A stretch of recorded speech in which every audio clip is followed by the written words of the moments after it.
కావలి పురపాలక సంఘ పరిధిలోని లేఅవుట్ల విషయమై వివరణ ఇచ్చుటకు ఈరోజు ఈ సమావేశం ఏర్పాటు చేయడం జరిగింది.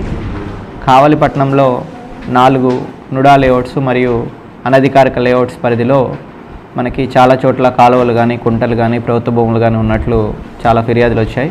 దీనిపైన సమగ్రంగా విచారించుటకు మన గౌరవ ఆర్డీఓ గారి ఆధ్వర్యంలో, రెవెన్యూ, సర్వే, మున్సిపాలిటీ వారి ఆధ్వర్యంలో ప్రత్యేకమైన బృందాలు తయారు చేయడం జరిగింది. ఈ సర్వే డిపార్ట్మెంట్ ద్వారా సర్వే చేయించి దాదాపు ఈ అన్ని ఏరియాస్లో కూడా 120 ఎకరాలు ప్రభుత్వ భూమిని గుర్తించడమైనది. వీటిలో దాదాపు 70 ఎకరాలు కాలువలు, కుంటల రూపంలో ఉన్నది మనం ఇప్పటివరకు వెలికి తీయటం జరిగినది. ఇంకనూ ఈ సర్వే కొనసాగుతుంది. ఈ సర్వే కంప్లీట్ అయిన తర్వాత మనకి పూర్తి వివరాలు అందజేయబడతాయని తెలియజేస్తున్నాము.